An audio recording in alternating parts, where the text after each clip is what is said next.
Hello, everyone, and welcome to the Big Brother 24 Roundtable podcast. I'm your host, Taran Armstrong, and this is the podcast where we talk about everything from the feeds, and we rate the players based on how well we think they're doing in the game. With me this week, as always, is Melissa. How you doing, Melissa? I'm doing well. There we go. Okay. Lovely. I'm doing well. This has been a wild week. It really just turned itself on its head midway through the week. So my initial ratings at the start of the week are completely different from now. So once again, I feel like we're in another scenario where it's like crazy to have to rate everybody and I'm all confused. And so, it's been a very interesting week for sure. Yes, and also with us, a guest that I think a lot of people, when they saw his name, they went, "Ooh, I love it." It's Ovi. How you doing, Ovi? Hey, I'm doing good, Tan. Thank you so much for having me here. Same like Melissa. I mean, this has been a roller coaster of a week, so I've just been wanting to talk to anybody. So when given a chance, I can't wait to talk about it because my ratings have changed a lot. Yeah, my internal ones. Yes. Well, we are here again to talk about everything that's been happening on the Big Brother 24 live feeds this week, and what a week of feeds. I feel like we've been saying that most weeks at this point, maybe minus the split house week. But man, a lot going on, both game-wise and sort of, personal, society-wise. Like, there's a lot that's happening. And we're going to get into it all here. Just to quickly catch you up, if you have not been paying attention this week, maybe you ended last week thinking, oh, Turner won the HOH. Sucks for the Michael, Britney, Taylor, Monty side. And you haven't really, paid attention to the live feeds yet. Well, you're in for a surprise. Because yes, Turner won the HOH. Yes, as you saw in the episode, he nominated Britney and Taylor with the intent of backdooring Michael. But Michael won the veto. That's not all. Not only did he intend to use it on Britney, but he also dropped all of the information on Kyle, including everything that we've been talking about for the last, month and a half or however long, last month. It was a bomb that was dropped in the house. The ramifications were felt in every corner. Monty, in particular, was really upset finding out that Kyle had assumed that he was going to be working with the other people of color over him in the game. He actually just had a conversation with Kyle about this, where he really expressed his feelings on the subject. Taylor, obviously, Terence, pretty much everyone in the house was upset by this news. And ultimately, this all convinced Turner to put Kyle on the block. And the intent is to send him out the door. There was a house meeting where Kyle exposed all of his game, including his final two with Turner. He admitted that these thoughts about a potential cookout 2.0 did stem from racist thoughts, or at least that's what has been sort of retold to us because we did not see this house meeting. And he is now currently in the process of not really playing the game and trying to stay, but more so just trying to have conversations with people in the house to understand where he went wrong and try to learn, as he said, and it says, and grow and all of that. That's sort of like his mission at this point. Even when talking to Alyssa, she was like, can you just not tell people about this one thing? He's like, I'm done with the lying. There's no more. My head is not even remotely in the game right now. That is where Kyle is. He has also, in that conversation with Alyssa, officially been broken up with. He is the Kylissa forever has officially been evered. There's no more Kylissa. This is a lot. There's a lot happening here, Ovi. How are you feeling about this? Yeah, no, there is a lot. I mean, I think we saw. I mean, this is a pretty quick showmance. I don't know how many showmances we've seen that have Yeah, happened in roughly the 10. house. Oh, yeah. No, I see what you're saying. Yeah, a little over 10 seconds. They happened in the house and they broke up in the house. So usually you see that postseason, but we get to see the whole ramifications. I mean, it's been up and down. I don't think anyone truly, if they said they could predict this week, they would be lying because we just saw a lot going on. I mean, I know I've been keeping up with. I mean, I feel like I looked away from the live feeds for like a few hours, looked off Twitter, and I came back to a total different game. Everyone's game has been upside down, some for better, for worse. I think Kyle's game has been the most dramatically impacted, and so I'd love to hear what you guys also think moving forward, if there's any ability for him to keep staying on this house. Yeah. It was, I mean, this has been wild to see Kyle's trajectory this week because he started off the week in such a great spot. Like, I mean, it just seemed like everyone was wanting to work with him. He was doing really well. Like, I mean, I saw him like getting all the way to the end at that point just because it felt like everyone was kind of with him. And he had seemed to get away with, you know, the Dire Fest stuff kind of scot-free, especially because everyone was kind of on board with, you know, blaming Joseph for everything. And even though, you know, some people kind of put 2 and 2 together and was like, it doesn't make sense that their story like completely adds up, like it's all the same. It really didn't seem to make that much impact on the game, at least this week. So Kyle going from like, you know, number 1 in the house to, you know, down at the bottom is just, it was wild to see. And I just really couldn't have predicted that this would have happened in this fashion. So it's really wild. Yeah, I don't think there's any path forward for Kyle. I don't think even Kyle sees a path forward for Kyle or even wants a path forward for Kyle. I think that, you know, he is very much in the mindset of like, this is my opportunity before I'm evicted to make things as right as possible. And then I will, you know, head over to jury and ruminate some more, probably have more conversations. I think that is kind of the intent here for Kyle. And even though Terence and Turner have both expressed a desire to keep Kyle and send Taylor out, you know, Kyle himself is not even pitching that, and Monty has no intention of going along with that, which means that Michael, Britney, and Monty will be votes to save Taylor and send out. Honestly, I feel like if even if they did flip somehow, he'd stand up and be like, Julie, no, get me out of here. Get me away, yeah. This is not where I need to be right now. For all we know, you know, he was certainly in the diary room for a while. He talked about quitting before. Yeah, this is the end of the road for Kyle here. I do fully believe that. Yeah, I mean, and even if it wasn't, like, even if by some fluke he was kept around this week, like, I don't see him lasting much longer than that. And also, I don't see him winning the game. So, I mean, I don't think there's any way that he wins the game at this point, even if he makes it to the end by some crazy chance, you know?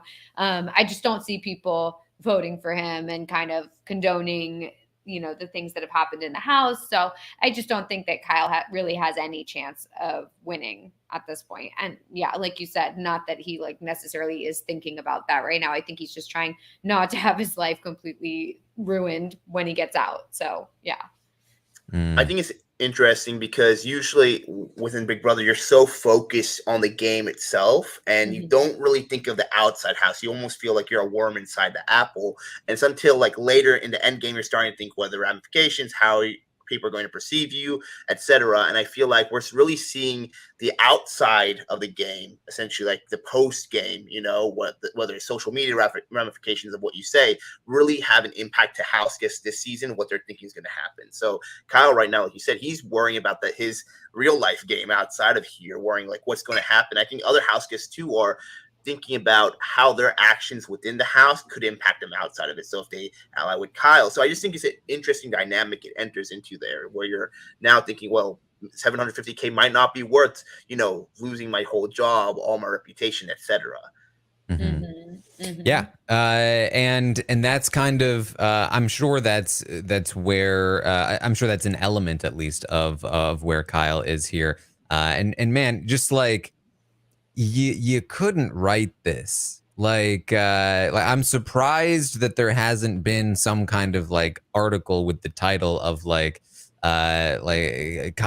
Kyle from Big Brother goes from running the house, or maybe once the episode hits, because this episode is going to be Kyle going from the Sunday episode where he's giving a lecture on how to play Big Brother to this episode on Wednesday, tomorrow night, will be Michael winning the veto. That will be the first part of it. And then fully dropping everything on Kyle going on the block. Like most of the downfall here comes in this one episode. The only thing that wouldn't happen in that episode is Alyssa breaking up with him. But like being nominated by his best friend in the house, being broken up by his girlfriend in the house, being voted out by everyone, like this is like everyone is getting their Lady Vengeance stab in here, and it's it's quite the story, I think.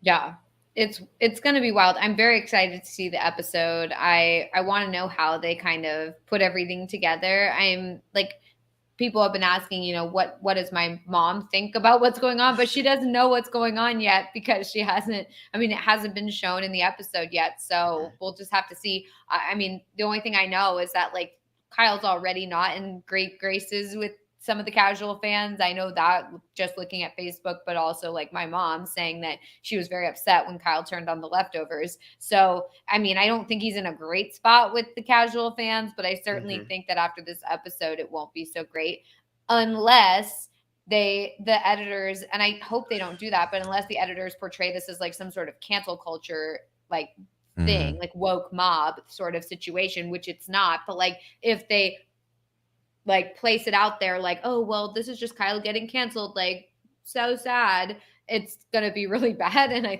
don't think they'll do that, but like that would be the only thing that would kind of, cause a problem, I think. Yeah, I think my fear would be that they go as light as possible on the explanation and all of that, and as heavy as possible on some of these conversations that he's having now, especially like perhaps the one with Terence. I was like, they're absolutely like, and I feel like Terence knew that like this is going to be like on TV. This is like his big moment. I feel like he absolutely wanted that to be on there, to be like, this is a learning thing. Like, it's all about having these conversations, blah, blah, blah. Like, not that that's bad, but I feel like he was thinking like, this is it. This is my TV moment. So yeah, I bet they're going to show a lot of that for sure. I mean, I hope that they show, because just today, as I said, Kyle was just talking to Monty. I thought that Monty, his conversation was fantastic. Just really explained and showcased what happened and why it hurt, and showed the hurt. And I also thought of that Taylor, of course, was so good, and as always, so generous. And like, I think that hopefully also that if they do air these conversations, we also get the element that is like, this is just another thing that Monty and Taylor are having to do now. Like this is now, on them to help educate this 29-year-old about what he did wrong. And it's on them to like, stick their necks out for him because, they feel responsible. I don't think Taylor would say that. I think Taylor would say like, this is, I have compassion for the situation, and I want to, help him learn and grow. And that's why Taylor's so wonderful. But it really, it shouldn't be on them. I think, my favorite piece of advice that Taylor gave Kyle was like, I've got some books and some podcasts that you can read and listen to. So we'll see, Ovi. What how do you think this is going to play out on the show? Yeah, I think it's really interesting. I'm really interested to see how the show is going to tackle this, because there's so many moving parts about it. And this is when we need a 2-hour episode each this week for each of the Wednesday to Sunday for the Thursday, instead of using it for showing nothing previous weeks. What I think is something to look out at is that we've seen CBS talk about having an initiative towards diversity inclusion within they're having the cast, but the people they're having work in there. So I think it's really important, the people who are editing this, to also have that perspective. And this is when we talk about diversity in the workforce, because if you don't have somebody who's been going through, whether it's colorism, have a perspective of implicit biases, they might not understand how to craft a narrative that they actually understand that these house guests are going through. So I think we're going to be, a lot of people are going to be watching out for this episode this week to see if the people behind the screen who are actually putting it together, because I know there's a lot of diverse people who work in making Big Brother, but if they're able to have that voice at the table to tell, hey, this is how it should be edited to properly show the story.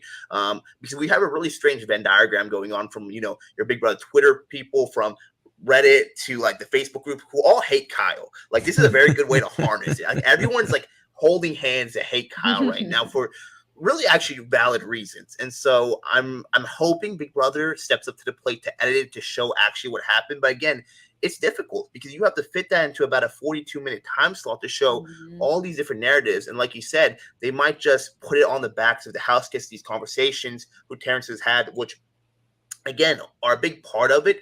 But I don't feel like, one, it's just the responsibility of the house guests to explain what Kyle did was wrong. We have a narrator for a reason to actually talk about what he did. And I also don't think that it would capture the full perspective.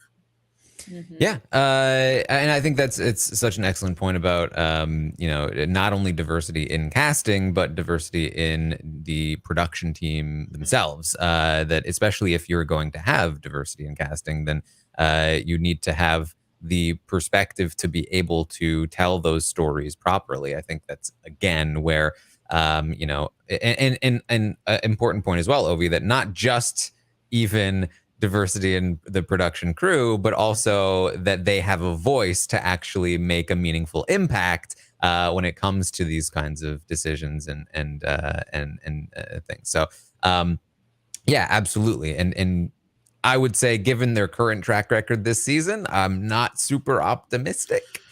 But at the same time, it's just like for Kyle, a 29-year-old dude, like, the information is out there. It's all over. There is plenty of dialogue about this on this podcast, online, in plenty of different places for people to if they cared about portraying this in a sensitive and responsible manner, that they could educate themselves and try to figure out the best way to make this happen. So I also don't think it's an excuse to just be like, well, what are we supposed to do?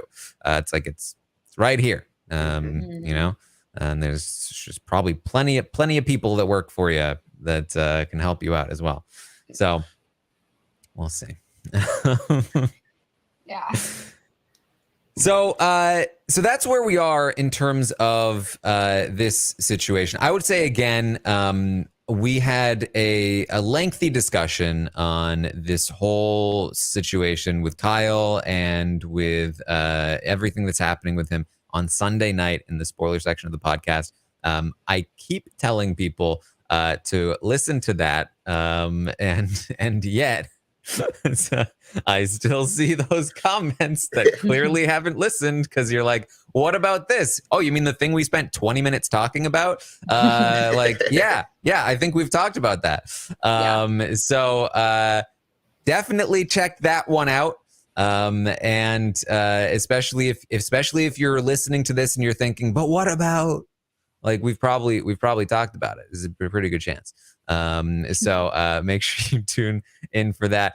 We are now left, though, in kind of a weird situation strategically, because we now have Kyle on his way out, and we were thinking previously, heading into this final 8, it was going to be 3v3 in the HOH competition. It was going to be Monty, Britney, and Taylor versus Turner, Kyle, and Alyssa. And Turner wins. They get their first shot, just like that. But it was still going to be 3-3. It was going to be, Kyle, Alyssa, Terence versus I will go ahead and say this. If this Kyle stuff doesn't happen, I think Monty is actually the person that is evicted here. And so I think it would have been versus Taylor, Britney, and Michael would have been the 3v3 in this situation. However, Turner ends up taking a shot at one of his own side in Kyle, and that could theoretically mean that heading into the final 7, it's now, only Alyssa and Terence versus Monty, Michael, Britney, and Taylor. But Monty is definitely anti-Michael, and especially now that Kyle is out, it kind of gives Monty an opportunity to kind of slide right into his spot. And he now has a loose final 2 with Turner. And he is, still just kind of like, we need to get out Michael. So heading into the final 7, we are still at 3v3. Monty, Alyssa, Terence versus Michael, Britney, Taylor. And it could really go in either direction. I think if the Monty side wins, I think they're coming straight at Michael. And if the Michael side wins, I think they are a little all over the board here. Taylor, I think, goes straight at Alyssa and Terence. Michael and Britney, I think, would definitely consider Turner or Monty, but they might take a half measure at first and do some pawns and then wait for the veto. So, it's not super clear yet exactly how this is going to go, but strategically, the landscape has shifted all over the place and kind of landed right back where we started. Yeah, I agree. I think that only with Taylor coming to power, her only 2 targets maybe be Terence / Alyssa. But if anyone else comes to power, I really can see them taking a shot at almost anybody on the either side. I mean, I don't think Monty gives up a chance to take a shot at Michael / Britney.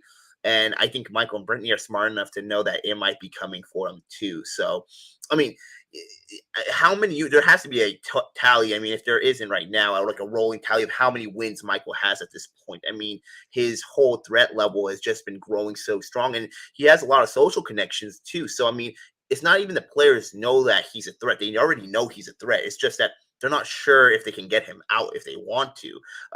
So like we saw this week, I mean, Turner was talking about initially before this whole Kyle debacle, this all happened. Michael was a really prime target because can you beat the guy when you get to final 5? He's going to make a run. He's averaging, I don't know what his wins are, but it has to be almost a win almost every week or so, at least every 2 weeks. Yeah, I haven't looked at the win percentage Michael has yet, but I'm sure it's very high right now.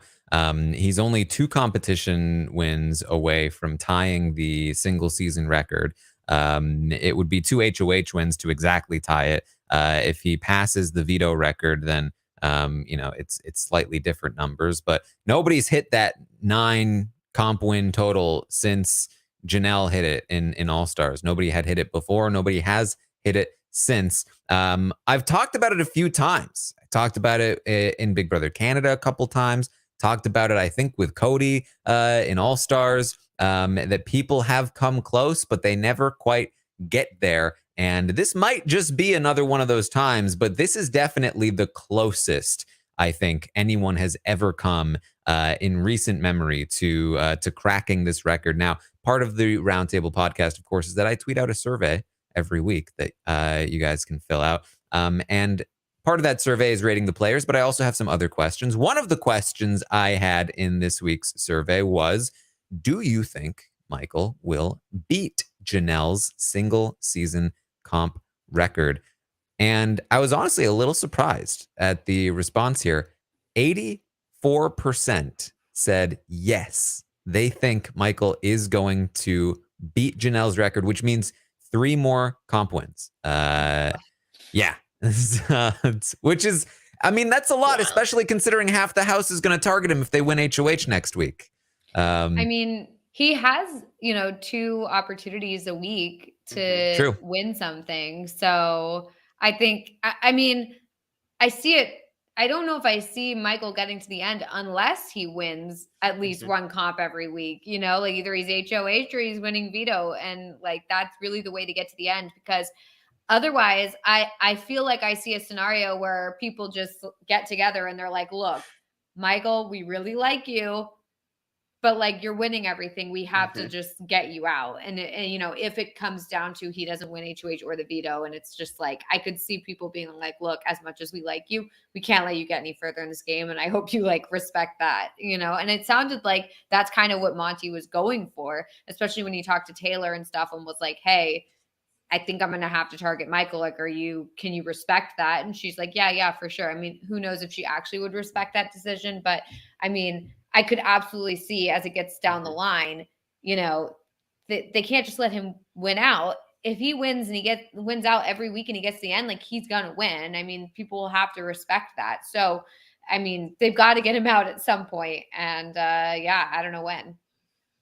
Yeah, I mean, well, it's possible that he only competes in one more competition, right? If he loses the HOH competition at 7, there is still a chance, like Shayna before him, that he could sit out at final 7 of the veto competition. So this could be his final competition here on Thursday night. But I will say, if he survives next week, he will have guaranteed 2 competitions per week, unless he wins one of them, and then next week he'll only have 1 competition. But he'll have, you know, for the most part, 2 competitions a week to get those wins in. And it definitely is not impossible that he comes away with a new record. I kind of like, I can't help but want it to happen, just because, like, you know, it's historical. Like, I've been talking about Janelle's comp record for like 15 years. Like, it's time to set a new record, I think. I'm ready for it. Yeah. It'd be very interesting to see. I mean, he's so good. It's like, I don't even, it's like any competition, he just is good at it. It's honestly funny because I would not have expected that going into the season. You know, he just doesn't come across as like comp beast, whatever, like that we typically see as a comp beast. And so I love that. I think it's great. And it's always shocking to me when he comes in winning, like a veto or whatever. And it's like, I shouldn't be shocked at this point. Yeah. No, I mean, like you said, Melissa, I mean, he is really well-rounded from the physical aspect to like the mental aspect. And as these games continually there's a smaller crowd of people to compete in them, and they potentially move more mental area. I'd be more scared every week now that I have to face against Michael. I mean, if there's going to be a top 3 of each competition, he's coming into it. So I would love to see him win it too, because we talk about this, you know, this new era of Big Brother, old school versus new school, which I don't really think there's too much of a difference. A lot of things people make a bigger deal of it, but it's cool to see like players in this new era break these records that we haven't seen broken in over a decade. So I would love to see another. When we talk about comp beast, we talk about like Michael in the conversation, which he's already cemented his, you know, being a comp beast in there, but actually having the title, I think that would be really cool. It's going to be cool to see if we can keep it going. He's an uphill battle, and but the odds are ever in his favor as the weeks go by. And so if I was a house guest, you know, which I think with Monty and his mindset is like, hey, I like you, Michael, you're a great guy, but like socially, the people already love you. And how can I compete a person who has broken this record? This is a great story you have. Yeah. Well, I also asked the audience to rank the players from their favorite to their least favorite. And I would like to know from the two of you, who do you think has the top spot on the favorite list this week? I think Taylor. Yeah. Taylor in the top spot. You both agree? Yeah. I would have to say Taylor. You are both correct. You're both correct. Who's number 2? I think I might say Monty. Oh, I think Michael. I think Michael. Monty or Michael, but I guess like in order to do something different, I'll do Monty and you can do Michael. Okay. It's Michael. All right. It's very close. Very close. Monty, a close third. Who's last? Kyle. That's a hard one. Who could it be? You know? Yeah. Who knows? Kyle. It's Kyle, yeah. Not too complicated here. The only thing really worth noting is that we did have quite the dip for Turner, of course, who started the season in last place for 2 weeks, slowly climbed the ranks and finally became the audience favorite in week 6 and in week 7 last week. He was at the top of the list. And now this week he has fallen dramatically back down. The list is Taylor number 1, Michael number 2, then Monty, Britney, Turner at number 5 of 8, only above Alyssa, Terence, and Kyle in that order. It's really too bad. I really was a huge fan of Turner, even just not last week, the week before last week, I would say. Last week, I was a little disappointed in him for sure. But the week before last week, I was, Turner's number 1 fan.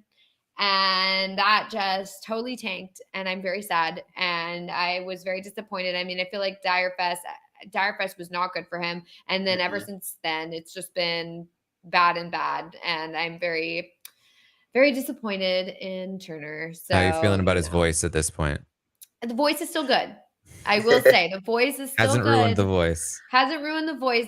And he still makes funny comments. So I do appreciate that. But just in terms of everything that's been going on, I feel like he picked the wrong side, when the Dire Fest thing happened. And then coming back into the house, it was just dug in his heels and stayed on that side. And it was just ooh. I understood the Dire Fest thing. And I feel like a lot of people were kind of how could he betray Joseph or whatever? And it's well, I get the logic of it where it's it comes down to is he the one person to cast a vote to keep Joseph and then forcing Terence to turn it to a tie or to break a tie? I could see where he was coming from to make that move and be look, okay, Joseph's just a casualty. I'm joining with you guys. We're in an alliance, the after party. Woo. But then once he comes back in the house, number 1, winning HOH was just such a bad move. He was in such a good spot, kind of able to work the middle, and it didn't even really matter who was going to be HOH. He was probably going to be okay. And he played this week so wrong. Now he's losing his number 1 ally at the time. I mean, now obviously not a great ally for him to have, but at the time coming back into the house, that would have been a great ally for him to have. He would have been, doing really well. And he kind of just blew up this week. It's just really not good for his game. Even though there's discussion of well, we should keep him around to show him that doing the right thing won't get you immediately evicted. But that's maybe just going to be 1 week that he gets a free pass, quote unquote, maybe if they stick with that.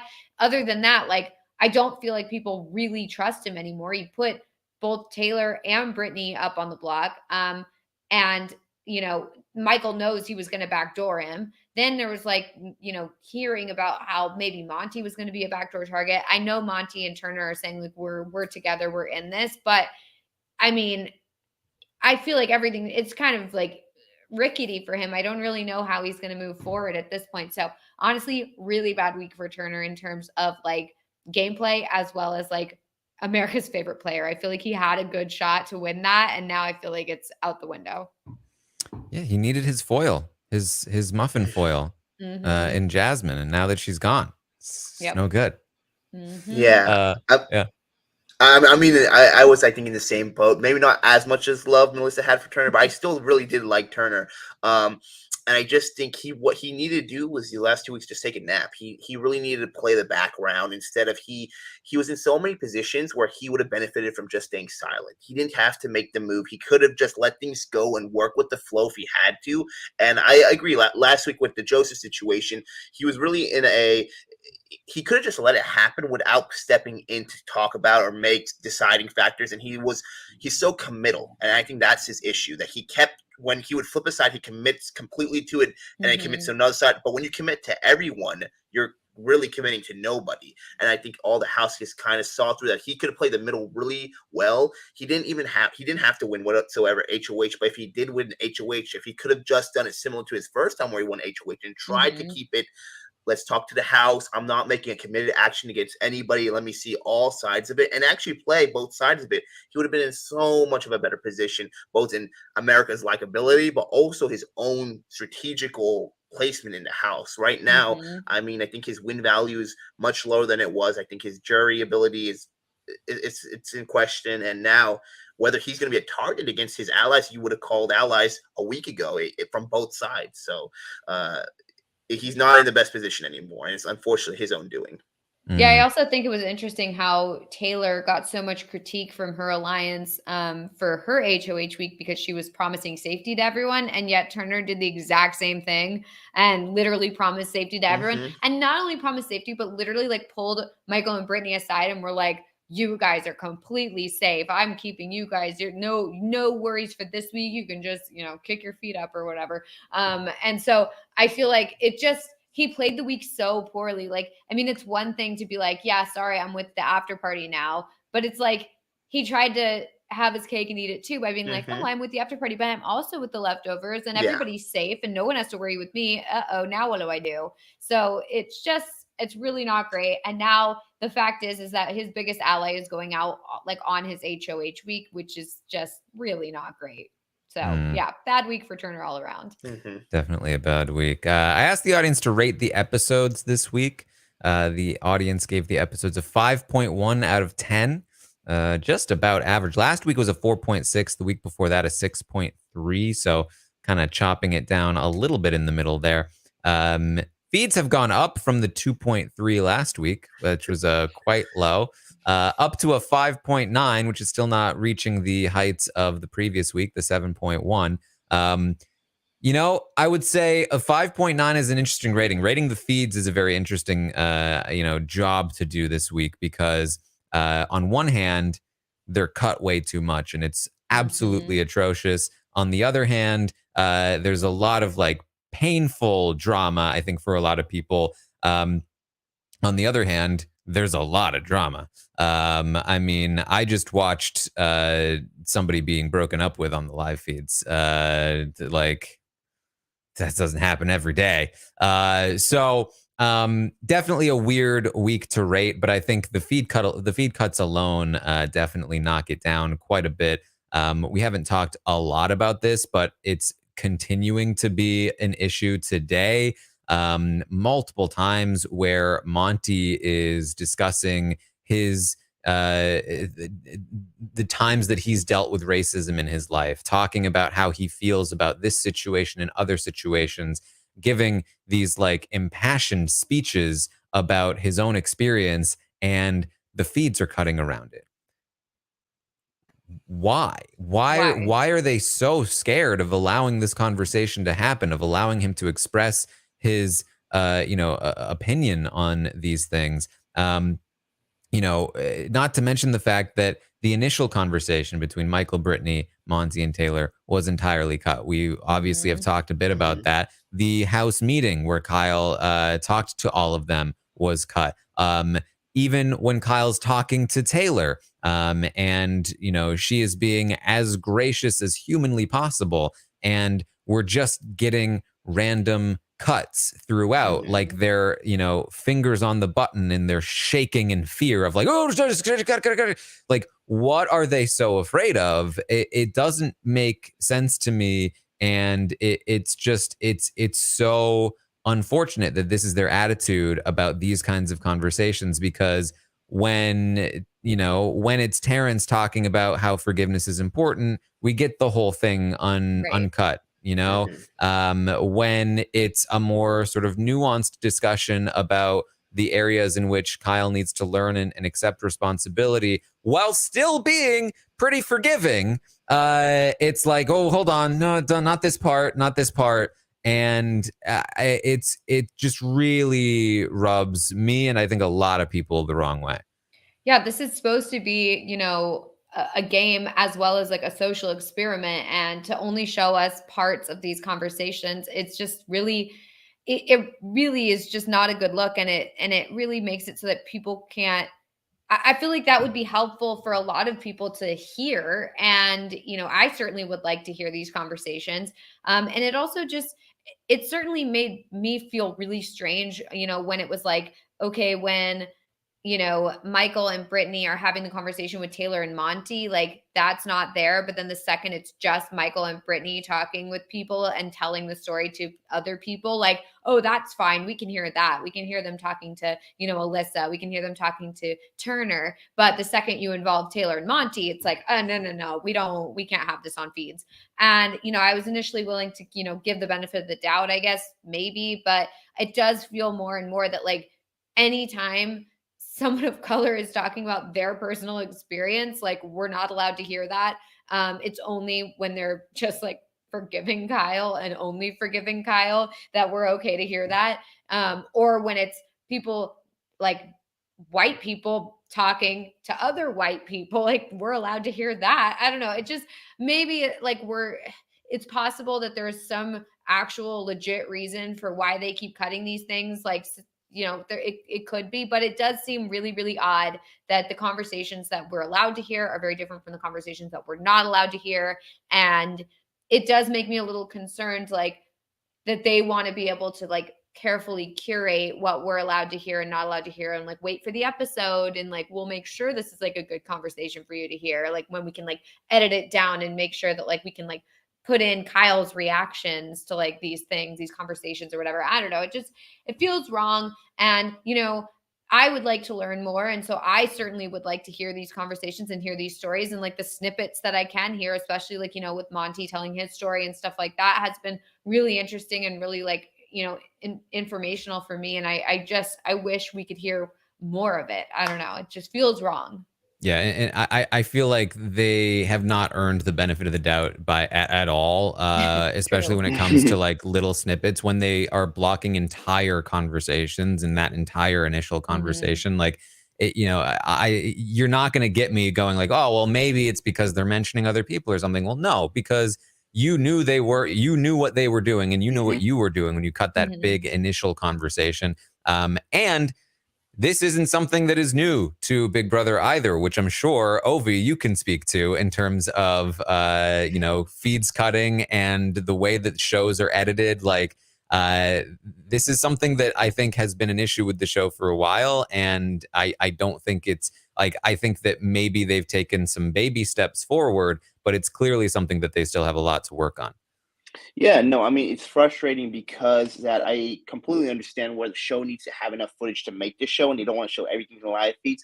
But like Melissa said, this is a social experiment. You cannot keep marketing this show as a social experiment if you don't show conversations about social issues. You know, these are real day conversations that people are having in their bedrooms with their family, all sorts of people who have to experience every life. So if you're going to cut every single moment within the show or on the live feeds, it doesn't really help things out. And here's the thing: is from also just a marketing standpoint, the show could do so much. What if it showed these clips? These would go more viral. They would have conversations about. There would be a conversation about what's going on, and then you could also let people decide to the verdict on Kyle. You don't need to create this narrative and show this narrative. You know, you just need to show the narrative, like the narrative. You don't have to create it.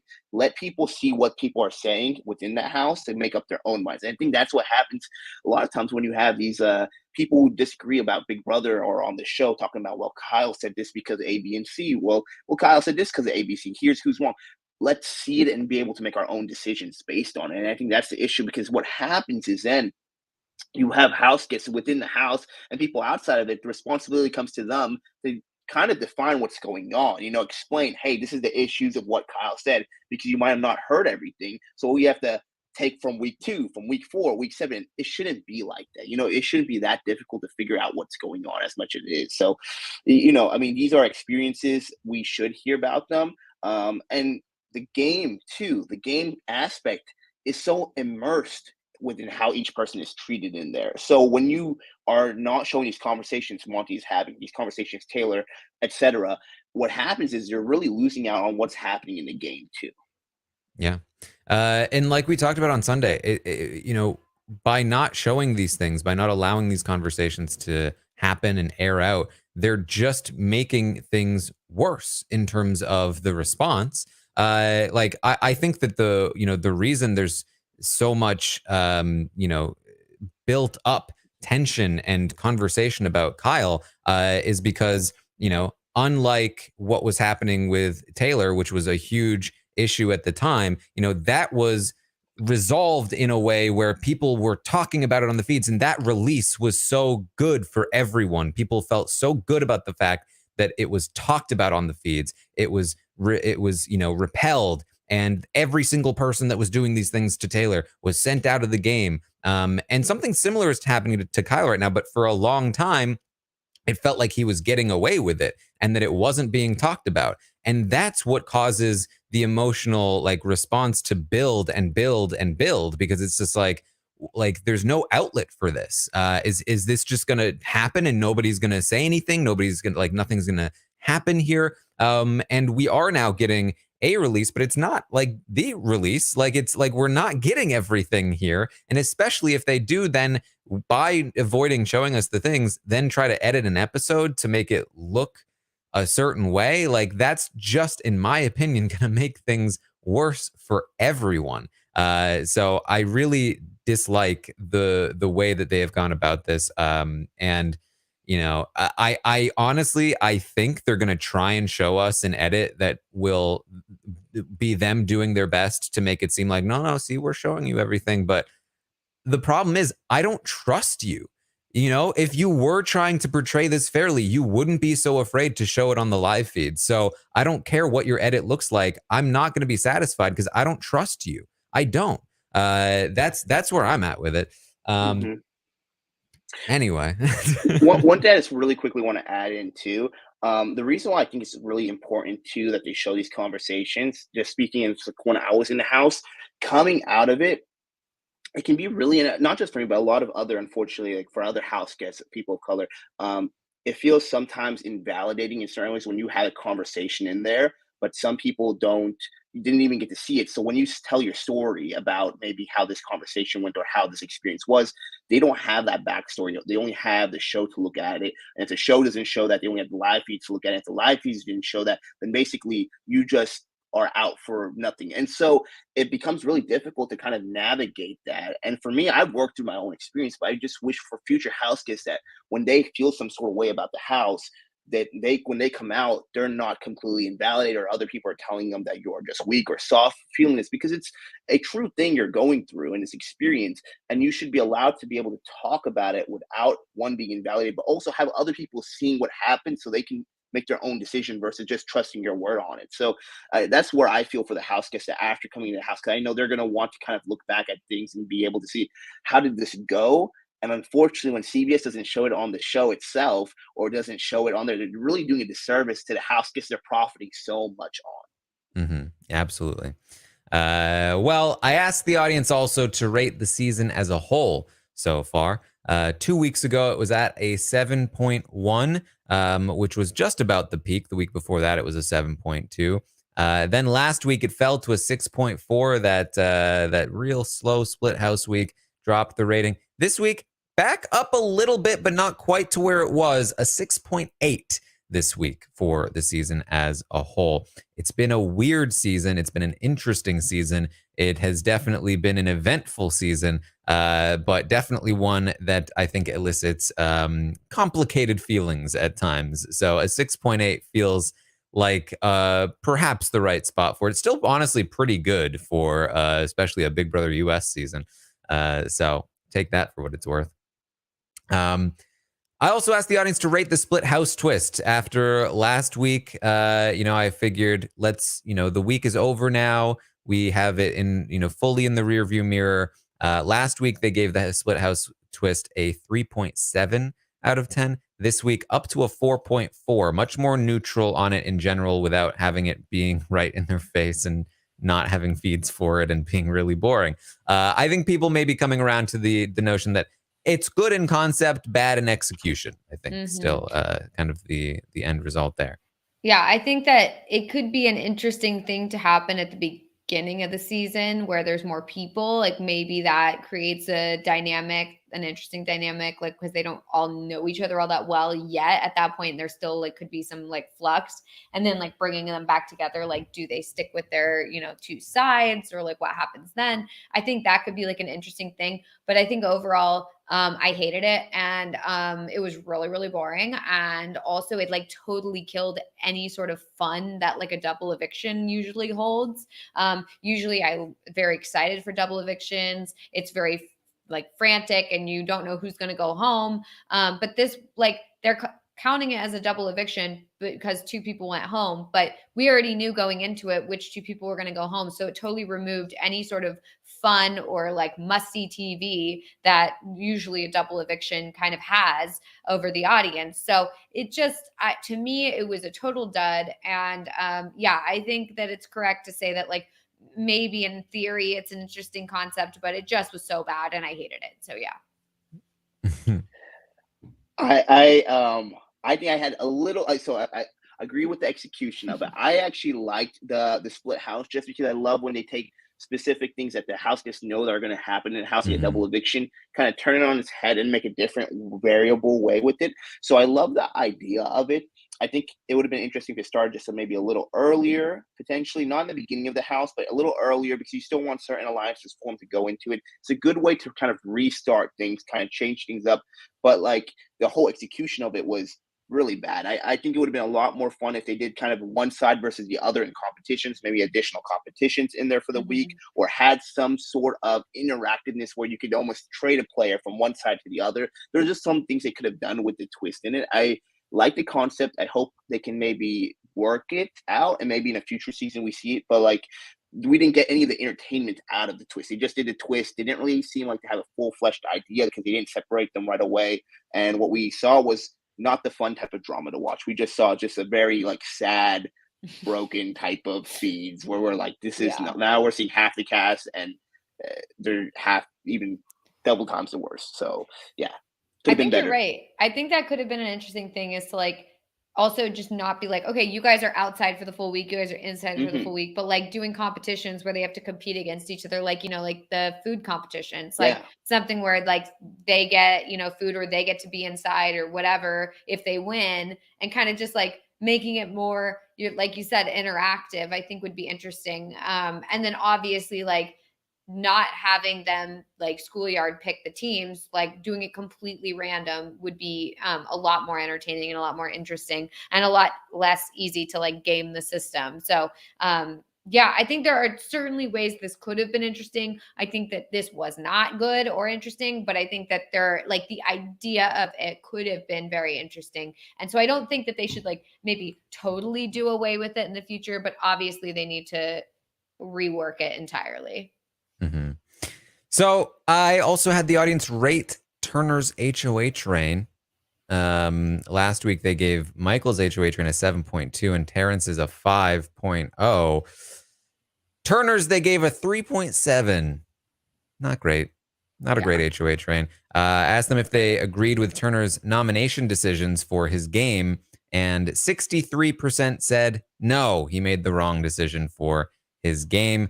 He is, in fact, putting up his closest ally and sending him out, somebody that he definitely could have beaten in the final two.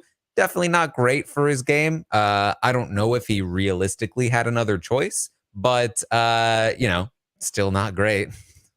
Yeah. Kind of where we're at there. For Turner. I also... Oh, go ahead.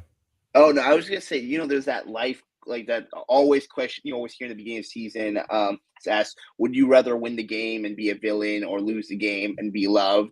And I think we had Turner try to decide that and somehow made it worse on both ends. Like he wanted, like I said earlier, he wanted his cake and eat it too. I mean, he was kind of fumbling there, and I mean, he had to really.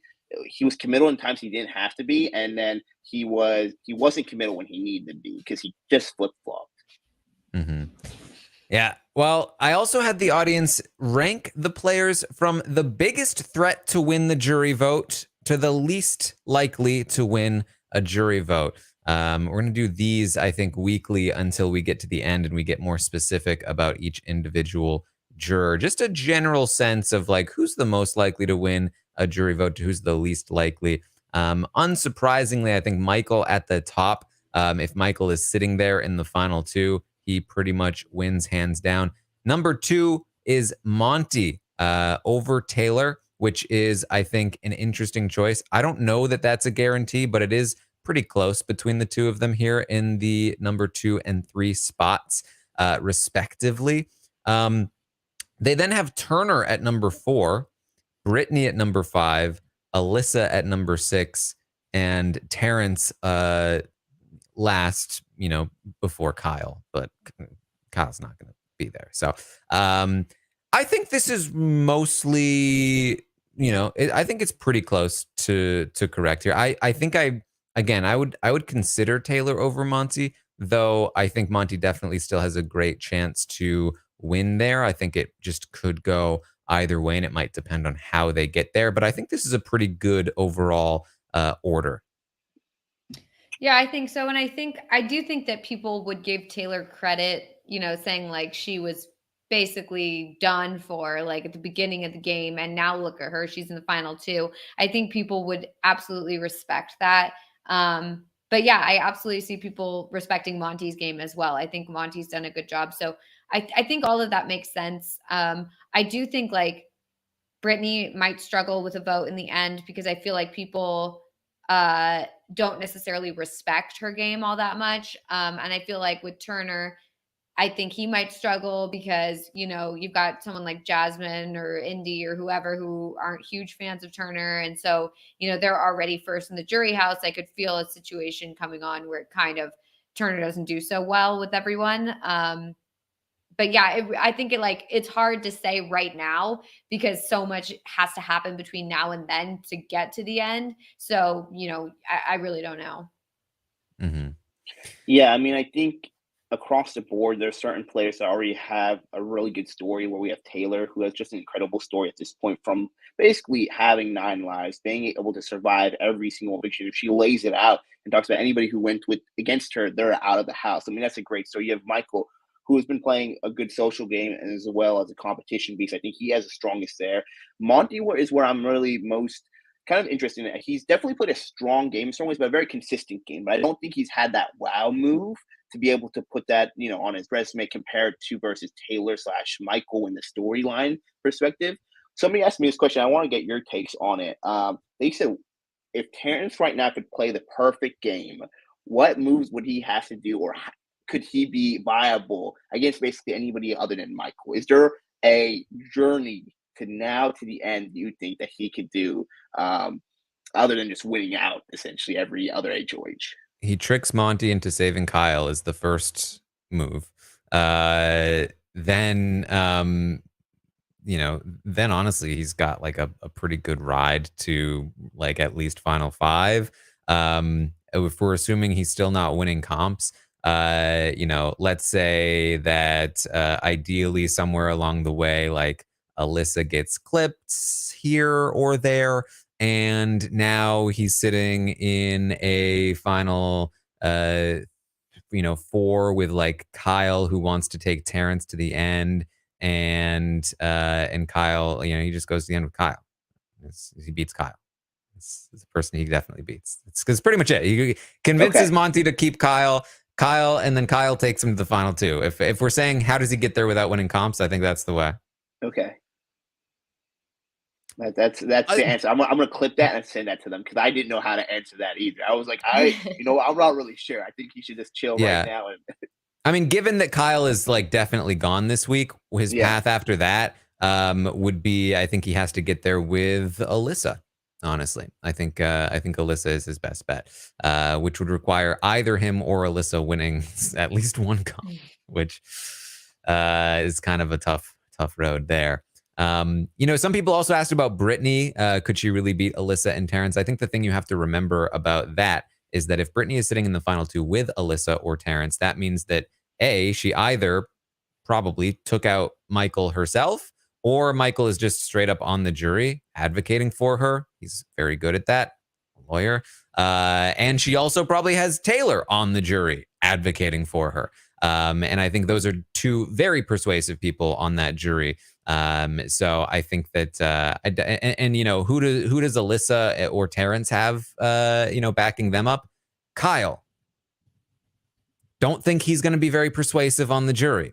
So I do think she definitely has a leg up over them, in my eyes at least, but we'll see. All right, finally, last couple of questions. Who do you want to be evicted this week? I'm not even going to dignify the 8% that said Taylor with anything more than that. 92% said Kyle. Who do you want to win HOH next week? This is a huge spread. The top four all had ranged between 20 to 26% of the vote. So basically almost all of the vote. Everybody else had less than 5%. Michael number 1, Taylor number 2, Britney number 3, and Monty number 4. So interesting stuff there.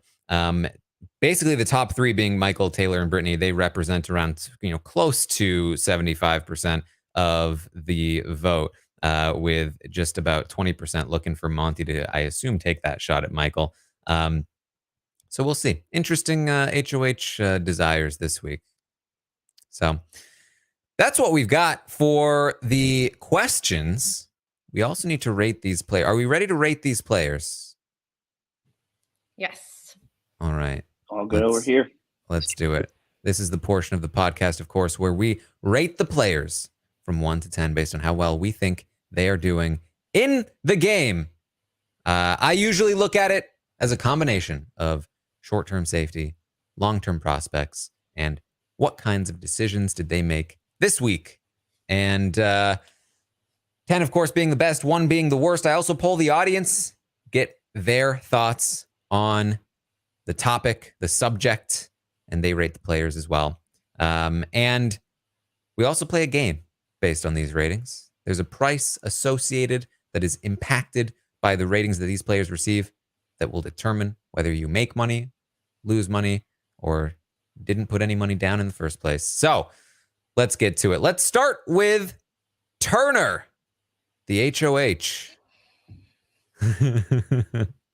We've already talked a bit about Turner. My thoughts on Turner are honestly not all that different than my thoughts have been on Turner all season, because for weeks now, I've been saying, yes, Turner is in a great spot right now, but he's a passive player. He's easily influenced. And if things change around him, I do not have faith in his ability to, you know, change with those things. He's too passive. He's just going to go with the flow, and whoever is influencing him the most is going to push them in that direction. I feel like that's exactly what's happening here. I do not feel like Turner handled this HOH well, even before this Kyle stuff came out, promising everyone safety, going back on it, wanting to go with the leftovers, going back on it, basically allowing Kyle to completely run his HOH. Was he making the wrong decisions? Not necessarily, but it looked very weak. And he started to get lumped in with Kyle in a bad way. And he was not setting himself up for success moving forward. So I do not like Turner's HOA train, even before the Kyle stuff. But if we include the Kyle stuff, then the end result of this HOH is that not only did Turner make moves that turned people against him, but he is now also using his HOH. He can't compete next week to send out his closest ally, somebody that probably would have taken him to the final 2 if Alyssa wasn't there, a number 2, final 2 kind of situation.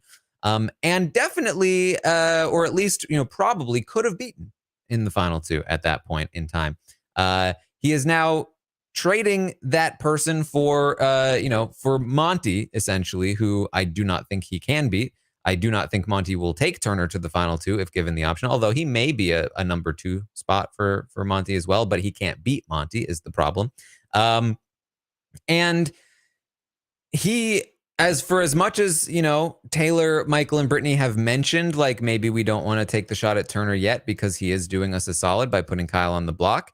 For Britney and Michael in particular, the person I think who is most likely to win the HOH next week. I fully believe that Turner is going to be his primary target at some point, either Turner or Monty. I just can't imagine Michael wasting an HOH, a very valuable HOH, on Alyssa or Terence, knowing that Monty and Turner are both gunning for him at the final 6. I just can't imagine that's going to happen. So I have to imagine that Turner or Monty will be the target. More likely Turner, I believe, because it's a little easier to swallow for their ally Taylor. But all right, I would assume it is. So I really don't like it. I don't like anything here for Turner. I am going to be very harsh on his position here, especially for having won this HOH, a big one. He should be in a much better situation, and he is in a considerably worse situation. I'm giving him a 2. Melissa, what are your thoughts? Well, let me just say that this is the second week in a row that was traveling on Wednesday, Thursday, so I did not touch my stock. So I'm in a bad spot both last week and this week because they're Turner stocks.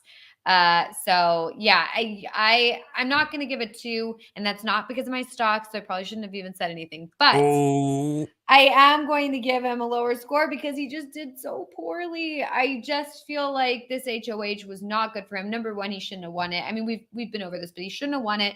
He handled it wrong by promising everyone safety.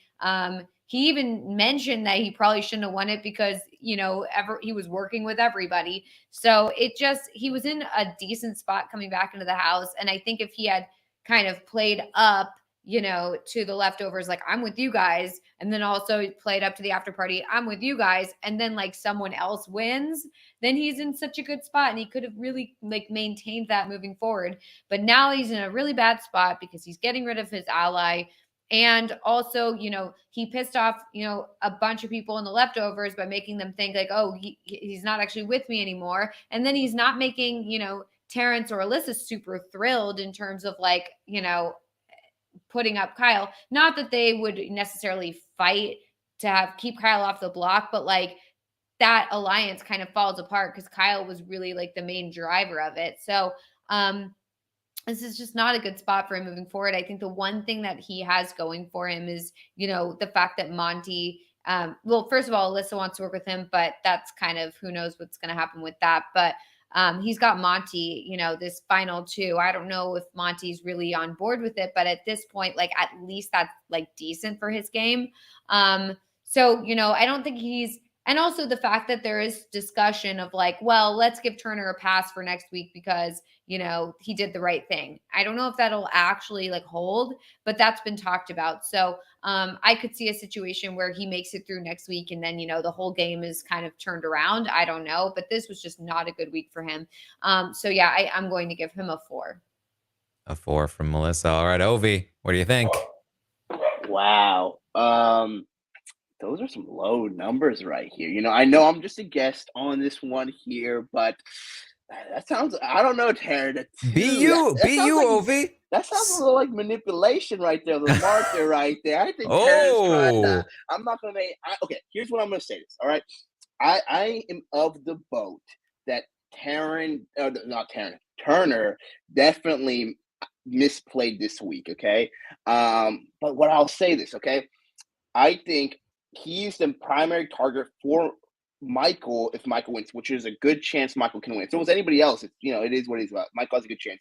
If Monty wins, Michael's going to be the target, and I think Turner's going to be good. I think Turner is safe in a lot of situations next week. And then afterwards, I think Turner has the best winnability after Michael from just the competitions. Again, that could be wrong. So it's hard for me to go that low when I think Turner is still in a better position than half the house in there outside of being targeted for Michael. So because of that, I'm going to give Turner a 5. So probably a little higher, but I'm going to give him a 5. Look, Ovi. I just can't see a 2. I mean, where do we put the Alyssa in comparison to Terence? I mean, a 2 is, I just don't see how we can go lower. I feel like Turner is just the average right now. There's no lower, or he could be lower, he could be high, but he's right there because he's a safe place. A 2 is too low, Taran. Look, Ovi, let this be a lesson that you can't let other people influence you. Sometimes it's better to stand on your own, because sometimes you'll find that the audience agrees with you because they gave Turner a 5 as well. Okay. There you I'm go. a man of the people. What can I say, Taran? You know, I know what they're saying. Look, nobody should be surprised that I'm this low on Turner. I have a history of rating poor decisions by HOH as low to begin with, and it is my biggest stock watch pet peeve when they use their HOH to send out their closest ally.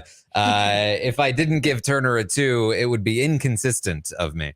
Yes, So of course. It's just about consistency. he's lucky he didn't get a 1, to be honest. Uh-oh. Because again, for me, I like the wild swings. I'm taking into account a lot of like decisions made. I don't think he's like in the worst position to win, though I don't think he's very high either. But I am heavily critical of decisions made this week by Turner. I think he played the week very poorly, and that's where a large portion of this is coming into play. So let's move on then and talk about Britney. Melissa, how do you feel about Britney? This is a tricky one for sure, because I feel like generally her and Michael, quote unquote, played the week very well, because, you know, he won the veto and then saved her, and then they're getting their biggest threat essentially out of the house. However, it does feel like, you know, people are kind of onto them in that their whole thing about like, you know, this is purely out of the kindness of my heart. You know, this has nothing to do with game. In fact, it's actually bad for my game that I'm revealing this. Like, it all felt a little contrived.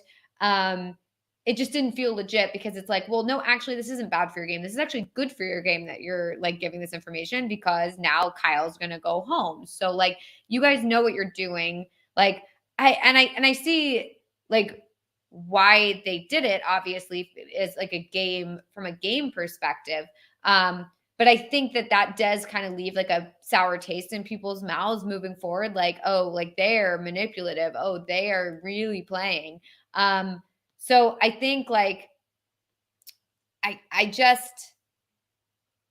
don't know. I feel like it's hard for me, because I think like the week itself like went pretty well for them, considering that they're both not on the block, when it really was likely that either the two of them or Taylor, one of them, was going to go home this week, and now none of them are going home. That's great for their game. But I see, number one, a situation where moving forward, people are like, okay, that, like, as much as we're glad that we cleared the air and we got all that out, like, it does feel a little gamey on Britney and Michael's part. Like, we need to watch out for them. And then a situation where those two are the targets, but they can't get Michael because Michael wins veto or whatever, or, you know, and they have to go after Britney because she's his number one. And not to mention the fact we discussed this earlier about, you know, would people vote for Britney in the end? Do they respect her game? I don't know. I think overall the week went well for her, but I do think her positioning in the game isn't as good as it was necessarily last week. So I think I'm going to go down to a 6. All right. Ovi, what do you think? Yeah, I think there's two things with Britney. I think her positioning just got worse this week, because I think she has been exposed in different ways. Even though she's mended some relationships, she severed it to, I think some people thought she was closer to them than she really was. Her relationship with Michael is really apparent of how close and strong they are as just a duo in there. I think that Michael is definitely, we just know Michael's going to be a target for almost everybody in the house if they can.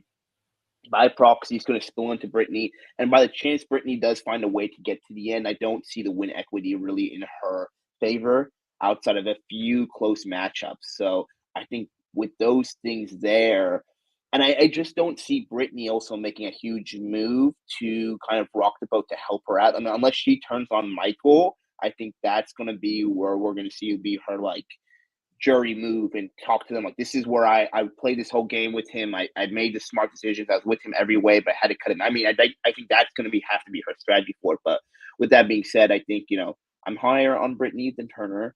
I'm going to give her a 6. All right. Well, the audience, a little bit lower on Britney. They gave her a 5 this week. And for me, I initially was feeling okay about Britney because, first Turner won, and he might have been taking out Michael, and that was bad for Britney. Michael wins the veto, saves Britney. For a second there, I was like, ooh, look at Britney. Looks like Monty might go home. And this is actually not the worst thing in the world for Britney because now she's locked in with Taylor. And they've got a good chance of winning HOH next week, taking a shot back at the other side. Maybe it even lands on Turner instead of Kyle. I think she can beat Kyle in the final 2 now because Kyle's looking like a big old jury goat.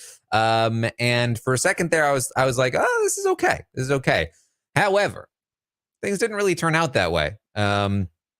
And she makes this play with Michael that I don't think really helped her game in any real way. In fact, I think it may have hurt her game more than it helped her game.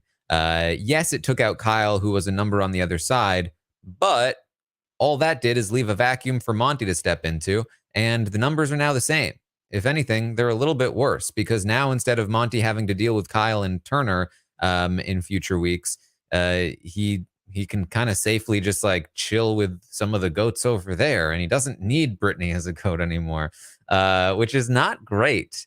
On top of that, there is a little bit of, I think muck that she's got on herself in terms of the timing of releasing this information.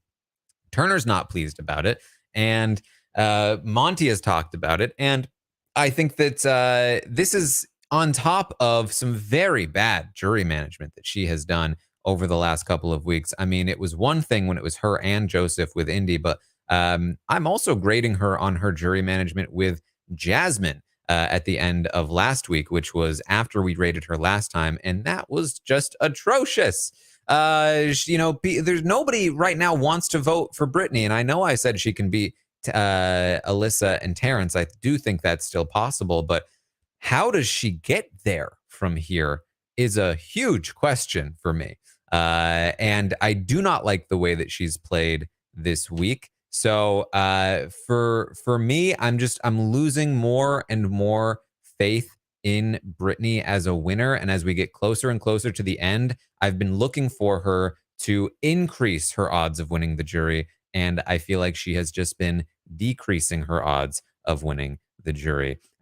So I'm going to be pretty harsh on Britney as well. I'm going to give her a 4 this week. I do not like the direction that her game is going here.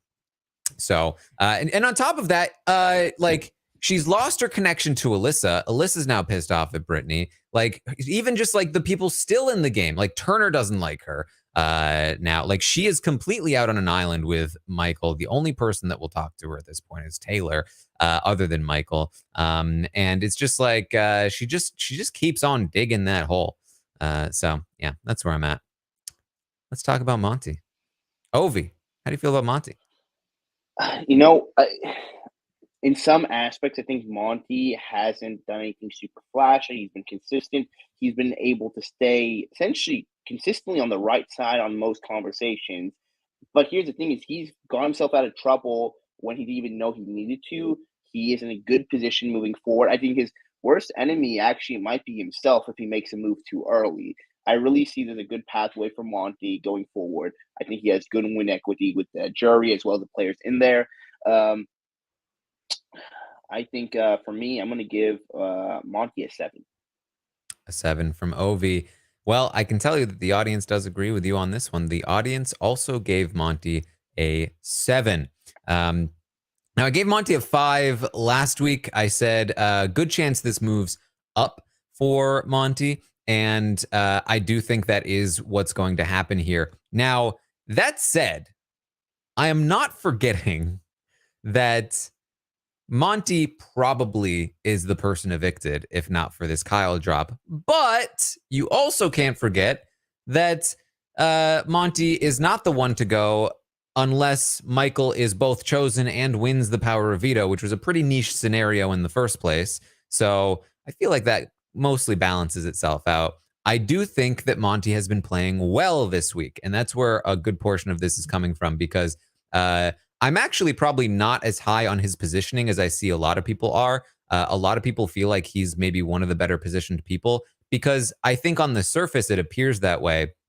He's in with Turner, he's in with that side, he's in with Michael and Britney on that side. But as I said, I really do feel like he could still just be one Michael HOH away from being the one to leave instead of Turner or somebody else. Like, he is openly talking with Taylor. Britney knows. Britney, as we've been talking, has now already told Michael, literally, me and Taylor are the only people not targeting you. He knows Monty's coming for him, and that's not good for Monty with the ability that he has in competitions. I've said this a few times. I really just can't see Michael winning a third HOH and not taking the shot at Monty a third time when he's considered it twice before. I feel like it's going to be one of those moments where you're just like, either I do it now or I'm never going to do it. Like, I can't be the person that let him off the hook 3 times and then he gets me. So I'm very concerned for Monty next week. However, I really like the way he's played this week. I think that he has such a great temperament for the game. The way that he's able to speak to Turner and like make Turner feel like he has got him has been really, really impressive. I do think that he will basically win a jury vote against anyone. I think he could win a jury vote against Michael. I think it's absolutely possible that could happen. They're just never going to end up in the final 2 together. It's never going to happen. So there's no need to worry about it. But I really like what he's done. I'm going to agree with the 7. I think that this was a good week for Monty. And even though I worry for him in the future, and maybe that's why he's not even higher, I do think that he's played this week very well. So yeah, 7 for me. Melissa, what do you think? Yeah, I totally agree. I've been very impressed with Monty this week. I think his conversations with people have gone really, really well. And he really makes people feel comfortable with him. And I think like the reason why he would be targeted moving forward is just because, you know, we're getting down to the wire. People have to be targeted. He is a strong competitor. But like if it weren't for the fact that we were so far in the game, like his social game would probably cover him and he probably wouldn't have to worry. But yeah, I think it's just because there aren't that many strong competitors left in terms of like physical performance, that I think that's why he would be targeted over anything else. But nothing that he is doing is causing this. It's just, you know, just the way it is. Same with Michael, you know, like he's just going to get targeted and that's just the way it is. So I definitely have been impressed with him this week, and especially like the way he's been able to like play Turner in this whole scenario, where he could have easily been like, oh, okay, Turner's against me. You know, they coming back to the house, they kick Joseph out, like it's over for, you know, the pound or whatever. And especially with Kyle now leaving, like, but he's still solidifying his relationship with Turner. So I think he's done really well there. And just his conversations with everyone have gone really well. So I'm going to give him a 7 as well. There you go. All right, let's move on then to Alyssa. We can start with the audience on Alyssa. The audience gave Alyssa a 3 this week. A 3 for Alyssa. She got 4s last week, but she's down to a 3 this week. I think losing Kyle is definitely bad news for Alyssa. Alyssa is another one similar to Britney, where for a moment there, it was looking like either Monty or Michael would be evicted this week. Kyle completely lost all chance of winning a jury vote even before he was ratted out with all of the other stuff. And all of a sudden I was like, Alyssa has a very good shot to win this game. I was like, Alyssa may actually do the jump from negatives to positives here. I was thinking about it at some point in the week where I was like, I think Alyssa really could have this. But alas, it's not to be for Alyssa. Losing Kyle is bad for Alyssa. I do think that her breaking up with him, you know, this is where we come for these sorts of things, everyone. All right. This is where we turn everything into strategy. Her breaking up with him, I think, is good for her game. I don't think she's thinking of it in this way, but I think it is. I think that it allows her to win some respect back from the other players in the game. And I think that's a good thing for her. So yeah, she's got that going for her. The problem is, I think that her best chance to win is now against Terence. Good thing is that she's aligned with Terence. Bad thing is that she has not won a single competition yet and doesn't seem to be close to doing so. So I don't love her position. I also think that she is in a position where, again, like the other side in Taylor would just straight up nominate her and Terence, and that's terrible. Like she should be nowhere near the target list for her side. It should absolutely be Turner first and or Monty next for all three of Taylor, Michael, and Britney. Maybe not Taylor, but certainly Michael and Britney. And it's possible that for Michael and Britney, that's not going to be the case. But for Taylor, it should certainly be Turner, and maybe it will. But at the moment, it's not. And so she could very easily go home on the other side's HOH. And that's not good. That's not good. So I'm, overall, I feel like she's still, she's fine, but she's definitely not moving up into the positives. For me, I'm going to give Alyssa a 3 as well. I think that losing Kyle, definitely a negative outcome in the week, and just not super great. Melissa, what do you think? Yeah, I agree. I think obviously bad to lose her biggest shield, biggest ally in the house. That's really not good. However, she still has a few allies left, Turner, Terence. And also, even if it becomes a scenario where Taylor or whoever decides to put up Terence and Alyssa because they're the only two remaining people outside the leftovers, like I think Terence would go over Alyssa. I think previously if Kyle was still in the house, I think Alyssa would go because it's like, well, we got to weaken Kyle. But Kyle's gone. She's on her own. And I think like she has a good chance of kind of maneuvering her way to the end. I think, her biggest issue is winning that jury vote. And I don't know if she necessarily could do that. But depending on how she gets there, maybe she could. I don't know. So yeah, at this point, she's getting a 3 for me as well. Ovi. Alyssa's best strategic move at this point of the game has been to essentially break up with her own jury vote. I mean, there has not been Alyssa.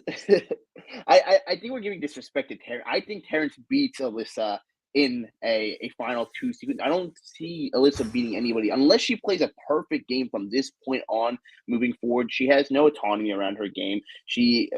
Kyle, well, it was an ally and also probably a threat because they were together. He was the only person she probably could make some manageable moves within the game. I just don't see her being a threat whatsoever, which though by part could also mean she's not being targeted. But I could honestly see an HOH out of Taylor where she's like, I'm just going to get Alyssa out because I feel like it's the least amount of blood. I still don't think, if I could go any lower, then I only would give 2s to people who are like literally walking out the door. So I have to go with a 3 because, I just don't see her winning it whatsoever. All right. Well, perhaps something worth noting. I am seeing that, and again, take this with a grain of salt because I'm not watching it myself, but this is not surprising news to me, so I have no reason to doubt it. But Britney and Michael are talking, in fact, about targets next week. Should they honor the deal with Turner? Should they target Monty? These are all topics currently being discussed. So, it's again not surprising. Let's then move on to Michael. Michael this week, man, he came close to going home. There was a bit of a percentage there that he doesn't get chosen, and that's it. It's over for Michael. He could have been out this week, and none of this would have happened. You know what? It's actually, maybe this is worth discussing. Let's say Michael loses the veto or doesn't get picked, doesn't play in the veto. Let's say instead, who came out? Turner. I think Turner was in second place. Let's say Turner wins. But Michael and Britney still do the Kyle stuff. What happens then? Does Michael still go up or does Kyle go up in that spot? I feel like it's still Michael. I feel like Kyle gets through with it. I feel like Michael still goes. I mean, I think I would agree with that because I feel like, it would be tricky because like, we didn't see all the conversations that were had, but I do kind of tend to agree where it's like, at this point, it was like Turner either puts up, Turner's only options when Michael won the veto were to put up someone from the after party or Monty, right? So he doesn't want to put up any of those people. So I could see a situation where he doesn't win the veto, and it's like, well, let's just like keep things the same. I don't know. I could see that happening. It's hard to say though, because I think like outside of game, like that would come into play in this situation, because like I think Turner probably would be like, well, I don't know how this looks if I don't like put Kyle up after all this, but I don't know. It's hard to say. Yeah, it was a little bit of a thought experiment that I think immediately answered as soon as I finished saying it. But yeah, so I think it still would have been Michael. So anyway, certainly came close to being evicted this week. He won this veto competition. He then is going to, make this again. I'm gonna turn this. Turn this into strategy. We're gonna call it a play. Whether or not it was a play, perhaps up for debate. Whether or not at least it was entirely a play, perhaps up for debate. But he makes this play. He gets Kyle on the block. The thing is, it doesn't really change that much for him in terms of the numbers that he's competing against next week. Unless Monty was willing to leave, Kyle and Turner alone, which is certainly possible, and that Monty would have still taken a strike at. But the thing is, Monty would have been gone, right? So he traded Monty for Kyle. If anything, he traded out a losing hand here. Like Monty leaving, I think, is better for Michael, because at least Michael knows and is much more capable of taking a shot at both Kyle and Turner than he is at Monty and Turner. And I think Monty is just as capable, if not more so, than Kyle in competitions. And I think that he's a lot harder to beat in the end.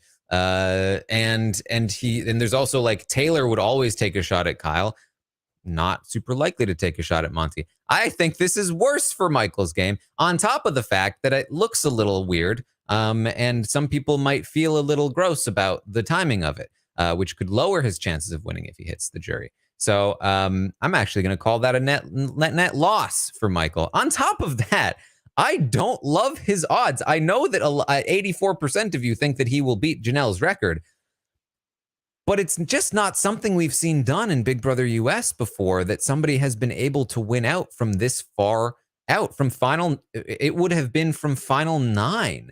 That's because at final 10, he did not win anything, right? So at final 9, he was, or no, sorry, because there were 2 HOHs. Final 11, he did. So it would have been from final 10, winning out from final 10. That's further than Kevin Martin. I just don't see it. And the only people he really has to rely on are Taylor and Britney. I don't know how long he can rely on Taylor. I think she takes a shot at him soon. Probably not, almost definitely not next week, but soon. So I don't know. I don't feel great about his winning prospects. I think it's a long way to go. So that said, he won this competition. He is perhaps one of the best competitors of all time on the show. And it is certainly not impossible that he wins this game. I'm going to go with a 6 for Michael. That's how I feel. Melissa, what do you think?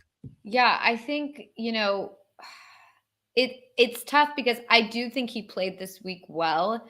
Like overall, I mean, he was going to go home this week, and now he's not going home, and Britney's not going home, and Taylor's not going home. Instead, it's Kyle. And to be fair, we can say like, oh, well, it would have been Monty anyway. But like, I don't know if he necessarily knows that. He could have lost Taylor in his mind. So I think like the idea that he's keeping Britney, he's still safe, and he's keeping Taylor as well is like very good for him. I think he did a good job in that regard.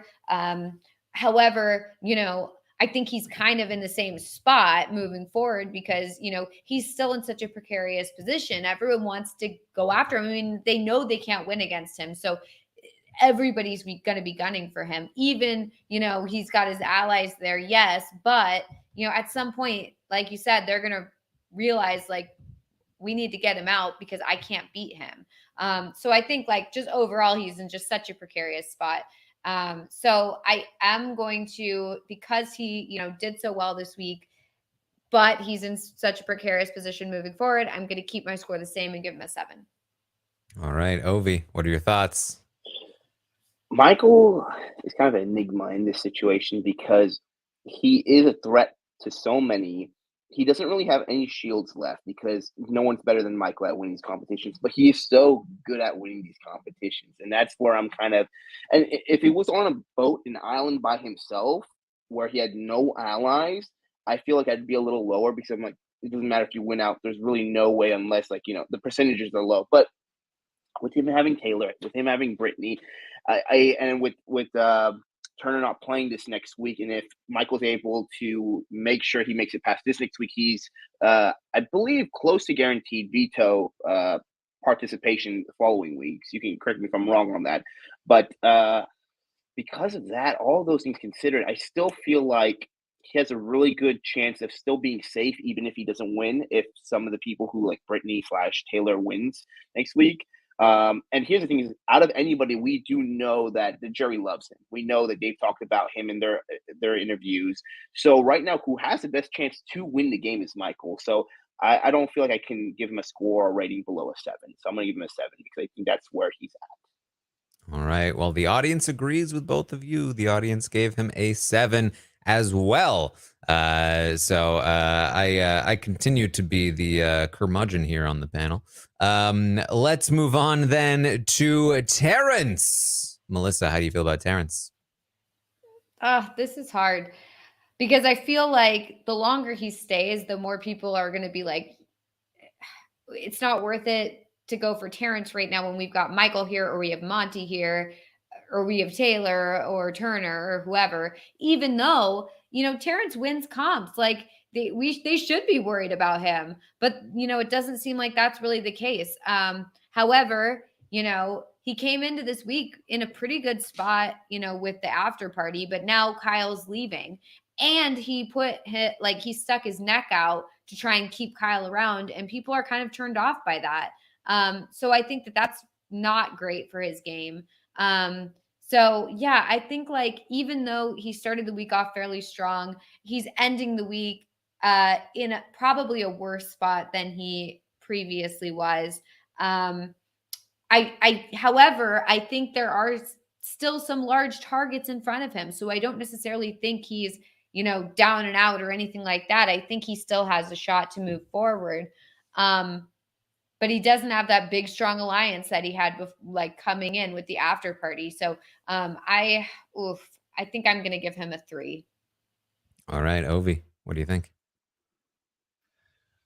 I think if we didn't see Terence continually try to keep Kyle this week, and I'd be a little higher on him. I actually do like Terence in a certain way, in the sense that I feel like he is not a threat to people. People don't see it versus though he can win competitions.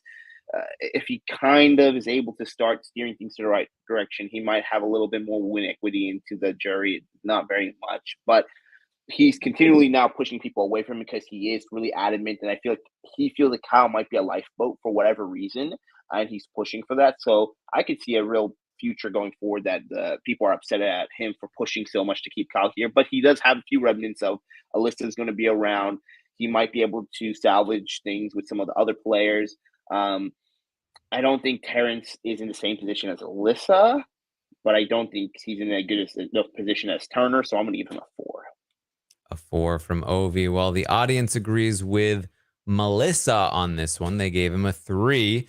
I am also inclined to agree with the 3 here. He is another one who, man, if Kyle stayed, that would have been huge for Terence, because Kyle was really looking like somebody that Terence could beat all of a sudden, and that was pretty good. Now he's turning people off. He's always going to have this label on him as the person that campaigned to Britney to try to keep Kyle this week. That I think is really just going to solidify where he stands with the jury. I think it's going to be a very difficult time for him to win a jury vote. And as they've talked about in the House, I'm still not sold on his competition ability. I mean, yes, he got second place in the knockout comp, But, to hear them tell it about the veto competition, the only reason he won is because he was in the position where the wind wasn't blowing his stacks over. In addition to that, competitions tend to get more physical toward the end. And I just don't have a lot of faith that he's going to be winning many more of these things. Could be wrong. But especially with people like Michael and Turner and Terence, and Monty and Taylor all in the game, I just feel like it's going to be a tough road for him to win those comps. And I just don't really see a great path for him, especially with Kyle leaving the game this week. So there you go. That's Terence. Ovi, how about Taylor? How do we feel about Taylor? This one's a tough rating for me. The reason being is that I feel like she could go home in so many different weeks, but she continues to stay here. I mean, this week, I think there was some major trouble for her versus right now, we've seen kind of a reversal. My only worry with Taylor, too, is that she won't be able to take the shots at the people she needs to take the shots at, whether that's Monty, whether that's Michael. I think she would settle with a shot against, take out Alyssa / Terence, who aren't her competition. So that's where I'm really kind of not sure with Taylor, but she has a lot of win equity too. I think she really could have the jury at her side because they've seen them all go against her. They've gone out. She has a great story. So I'm going to put her at a 7 because I feel like she's in a good position in the house and she has a good chance of winning it. And she doesn't seem like an immediate target anymore right now. The audience actually a little bit lower on Taylor. They gave her a 6 this week, but Ovi, I agree. I've been saying since last week that Taylor was my pick right now to win, that I felt like she was in the best spot to win the game because of how the two sides were set up, with Michael and Monty as big targets on one, Kyle and Turner as big targets on the other. And then amongst the remaining 4 players who are not in the spotlight, Taylor, Britney, Alyssa, and Terence, I felt like Taylor by far had the most win equity, both in competitions and in a jury vote. I still feel that way. As the sides are set up now, Monty and Turner as big targets on one side, Michael and Britney as bigger targets on the other side. I feel like the other side is going to want to take out Britney if they can. Monty being on the other side certainly is not going to want to take out Taylor. He's the most likely person to win on that other side. I feel like Taylor is one of the safest people in the game with one of the highest win equities in the game. So I do feel very good about Taylor's position right now.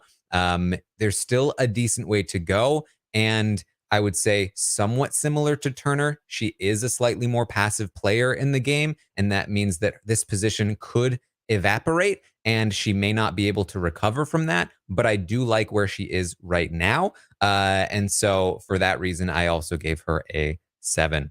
Melissa, what do you think? Yeah, I totally agree. I think Taylor's in a good spot right now. I think there are so many bigger targets ahead of her. I don't think I think you've got, like you said, you've got Monty and Michael and Turner. And then even like you've got Terence and Alyssa over there on the other side. I just feel like she kind of fades into the background.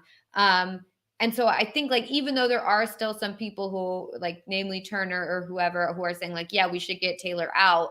I think that once Kyle goes, I think, the larger targets, the stronger competitors, quote unquote, will step out in front. And, I think Taylor has a good chance of kind of sliding through. So yeah, I give her a 7 as well. There you go. What a season it would be. What a story. That, because I'm saying this at the final 8, heading into the final 7. I think there's no chance she leaves here at the final 7, at the final 8. So I think she's in the final 7. Sitting at the final 7, I genuinely think she is the most likely winner candidate at this point. What a story. Well, that has to be one of the best stories of a winner I think we have ever seen. Not to get anyone's hopes up or anything. I know. but man, imagine. We're this close right now. Remember this moment. Oh my God. All right, let's finally talk about Kyle. Let's talk about Kyle. I can tell you that the audience gave Kyle a 2. A 2 for Kyle. I have to imagine that part of this is that, he was doing well theoretically prior to his entire game blowing up. But for me, that, quote unquote, doing well, it's not enough because it was always attached to these mistakes he was making, the mistakes that he had made, the mistakes that he was continuing to make. Michael even gave him a warning, like, hey, dude, I've got info on you. I haven't said that info to the house guests. It was a warning that Kyle ignored because he didn't realize what a mistake that he had already made and was making. Something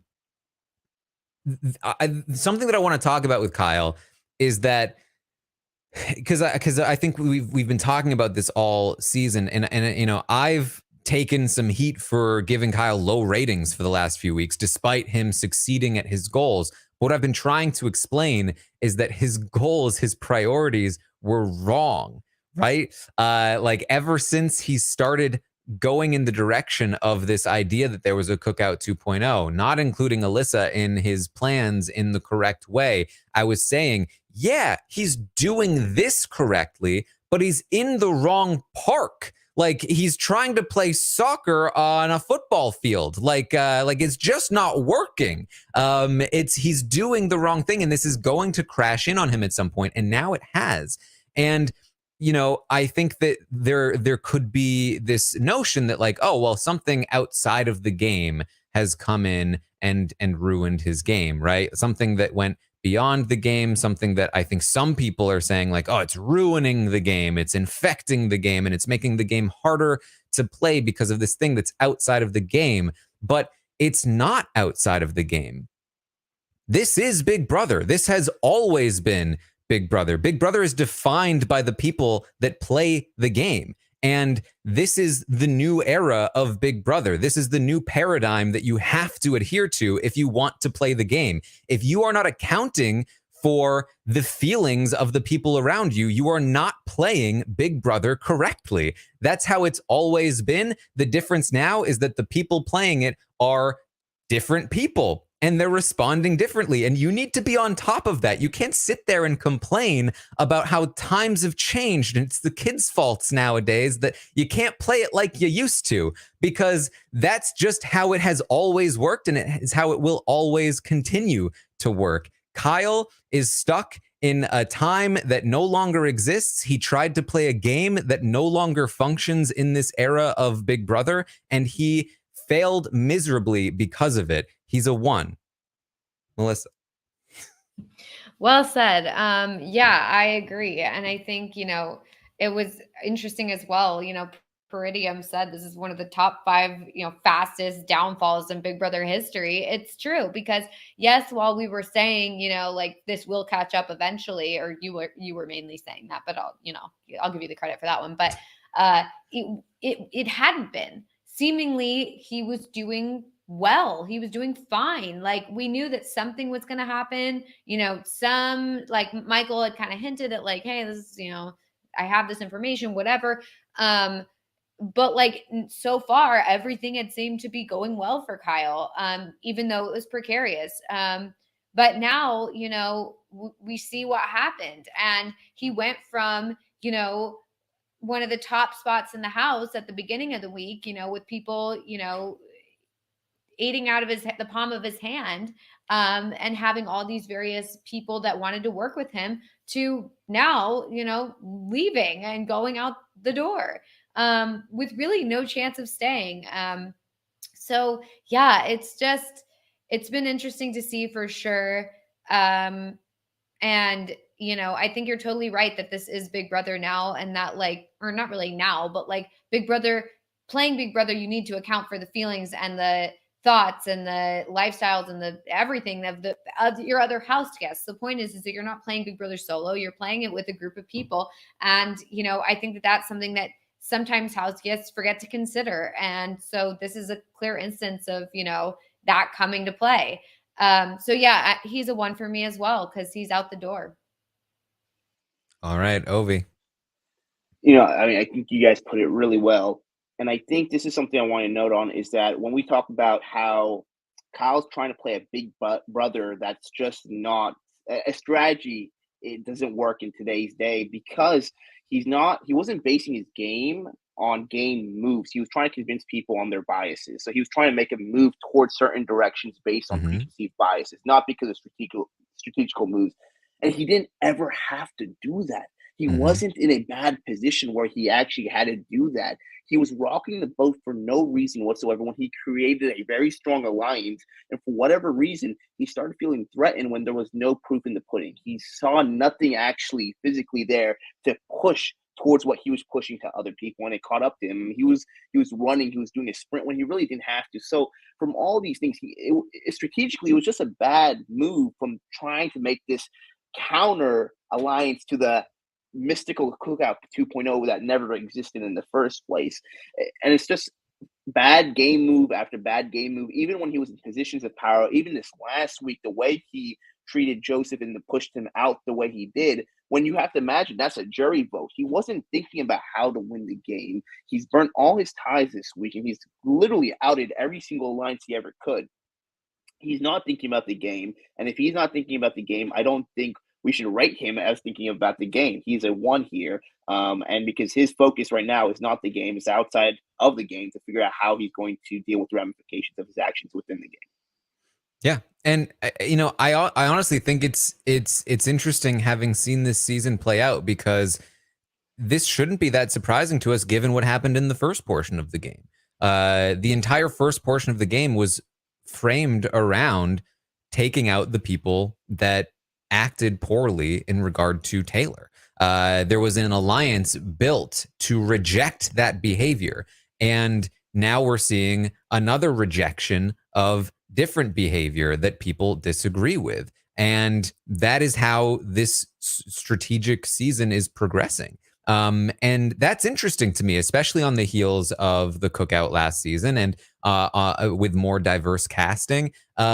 This could be genuinely the new paradigm for like Big Brother. Like, you'd better be on your best behavior, because it will impact your game. That is part of your game, to be on your best behavior. You're not going to get away with those things that you can normally get away with when you're surrounded by a bunch of people that think the same as you. You got to actually expand your mind a bit and understand that different people from different perspectives and different cultures may feel differently than you do. And you have to take that into account, both on a personal level and a strategic one, because that's how Big Brother works.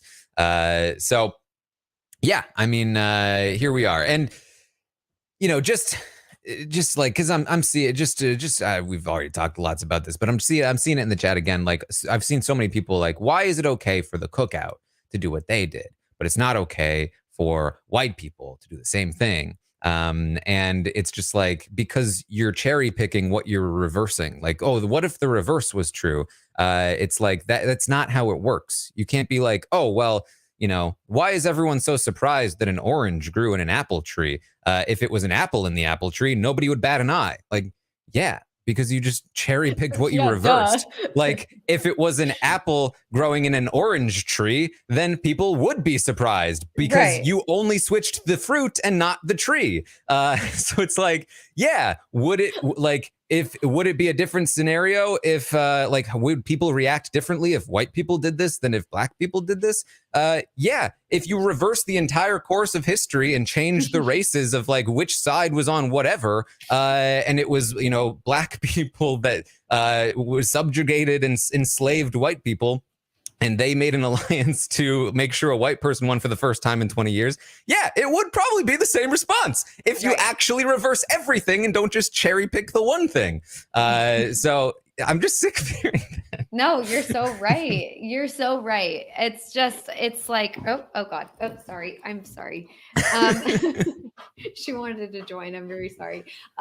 Yeah, no, I think you're so right. And I think that's a really great analogy, because I think like you can't just reverse part of it and be like, yeah, but look at that. It would be totally different. It's like, it just doesn't work that way. And, you know, I think also like, you know, for the people saying, you know, what Kyle did, you know, it's not so, what did he do that's so bad? Like, it's just the idea that like, I mean, first of all, him thinking that they were all working together makes literally no sense. Like, even from a game perspective, like, it just doesn't make sense.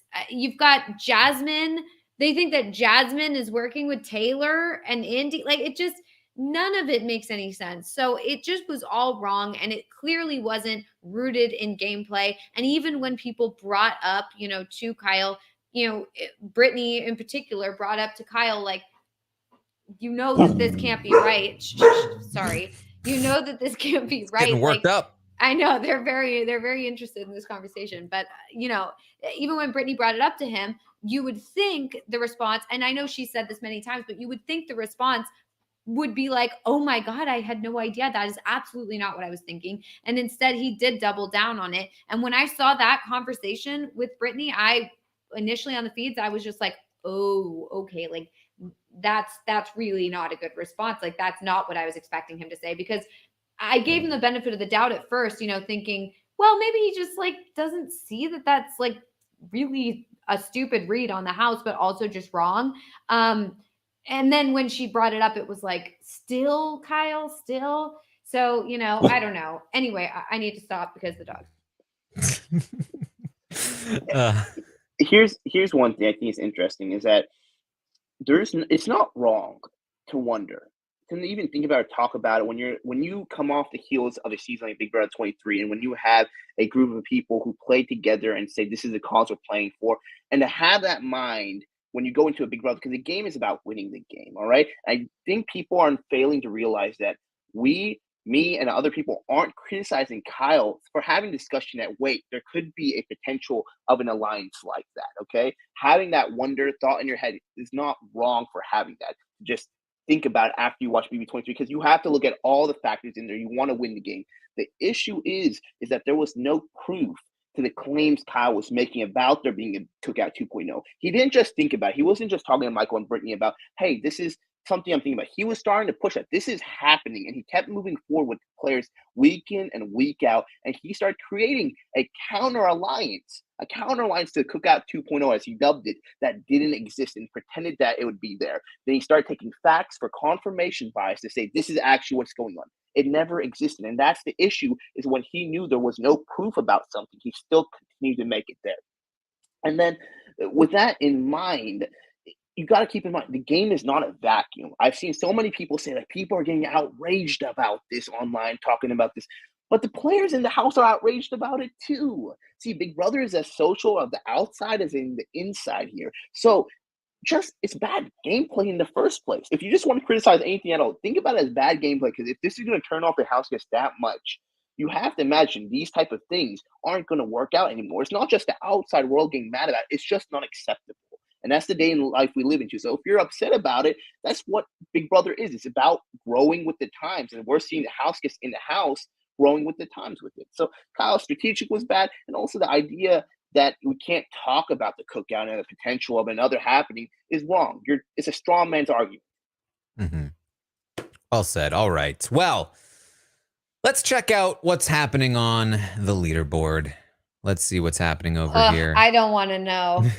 It's so bad for me. I was just like, I don't want to know.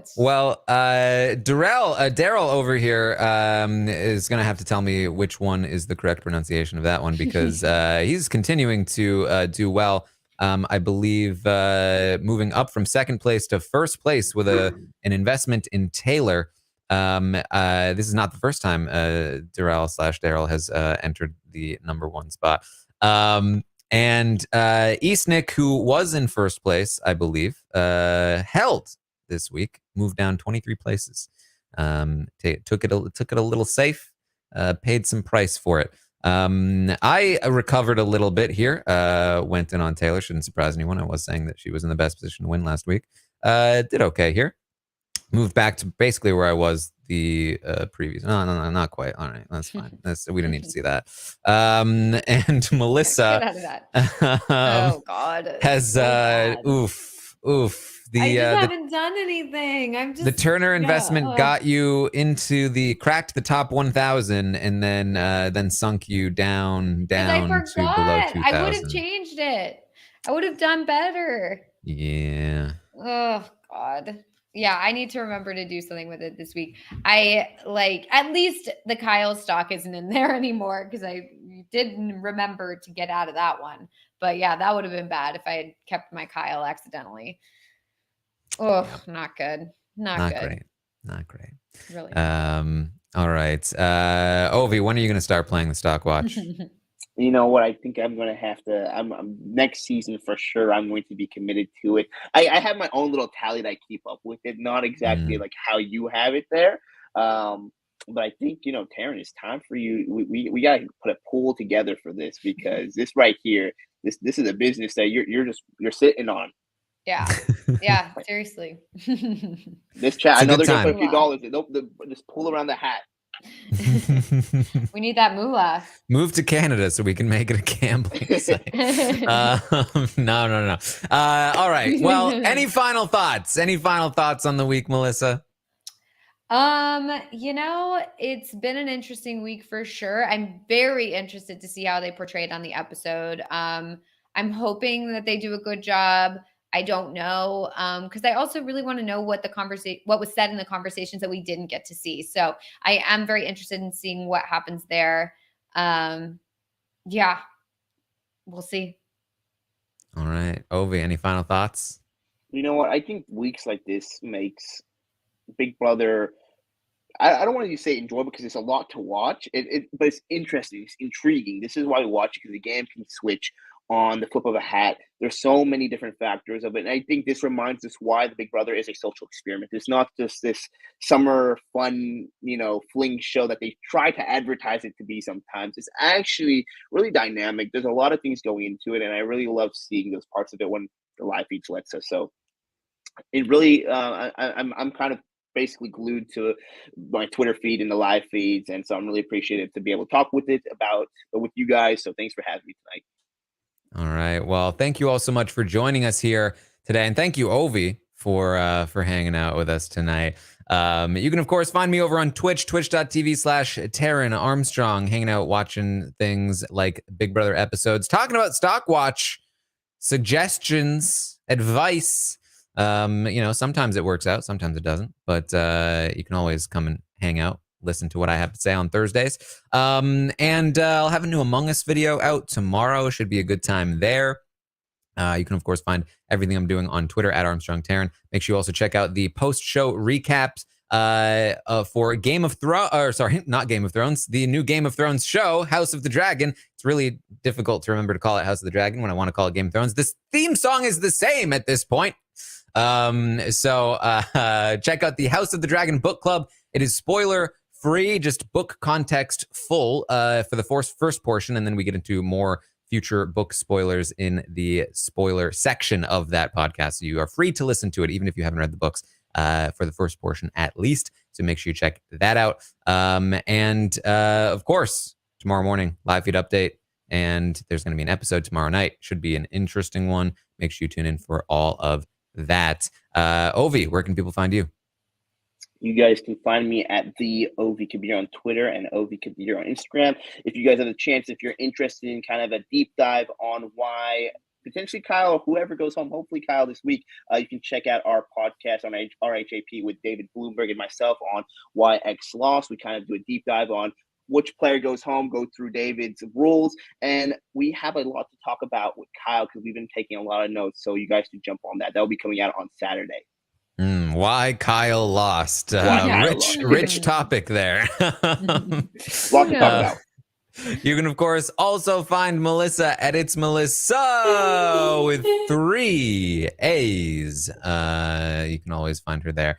Thank you all so much. I have a plug. Here we go. You can see Dennis on his first real podcast appearance on the Rob and Akiva Have a Podcast Need a Podcast episode for the Claim to Fame. that they just did. So Is this he did a great Dennis's job. theme music? It is, yes. That's his theme music. Love that. Yeah, so he's on it, and it was very fun to watch from the sidelines and try and be like, say this, say that, but he couldn't really listen to me. So he did a good job. So you should check it out. Go. There you go. Check it out. Thank you all so much for joining us here tonight, and we will see all of you